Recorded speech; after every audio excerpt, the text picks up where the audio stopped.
and a rare variety of leaves, so we can explore today what we are going to do in class.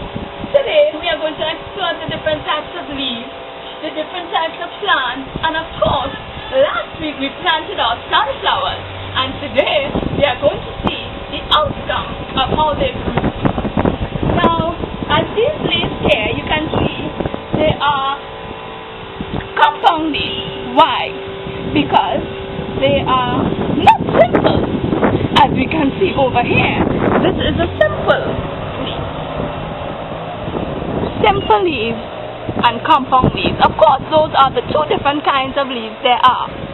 Now, let's go on to our next plum tree. Now, this plum tree, as we can see, is very compound. You know, there's a lot of leaves growing out of it. Therefore, now, class, we're going to explore the different kinds of plants there are, how big they can get, how small they stay, and most of all, how they grow. This here is a fruit tree, not a vegetable tree nor a herb tree. As you can see, these are the sprouts of a mango tree. These are how they grow. Eventually, when it is in mango season, then with children, you can go and ask your mommies to pick one off and eat a juicy mango, but for now we'll leave it. Here we have a bougainvillea tree. This is, of course, a flower tree. It's producing flowers, as you can see the petals. Aren't you all seeing the petals here? At the edges, look how beautiful they are. Look how beautiful. So those are the... And I will be showing you about this pepper plant. Instead of going to the market to buy peppers with your granny, we could come in the garden and pick these healthy looking peppers. Now let's walk across to where we planted our sunflower seeds last 2 weeks. Look how they have bloomed into these beautiful sunflowers. Now we see the different types of leaves on them. Could you tell me what type of leaf is this?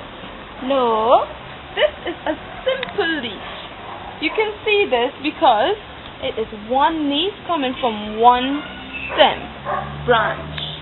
Now let's zoom into the roots of this plant. Yes, and the texture of a sunflower plant is very rough, so you have to be very careful and gentle when touching them.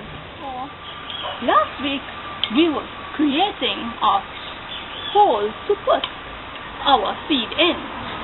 Now that we have covered it up and watered them for a few weeks, we can see that they have bloomed into these beautiful flowers. Now remember, class, it takes time to grow. These are probably 3 to 4 weeks growth. Now, let's water them to make sure that they stay beautiful, they get enough nutrients, and they keep on growing. Now, there's no sun at this time, but before there was, and it is still developing. So, next week, class, we will do another lesson in the growth of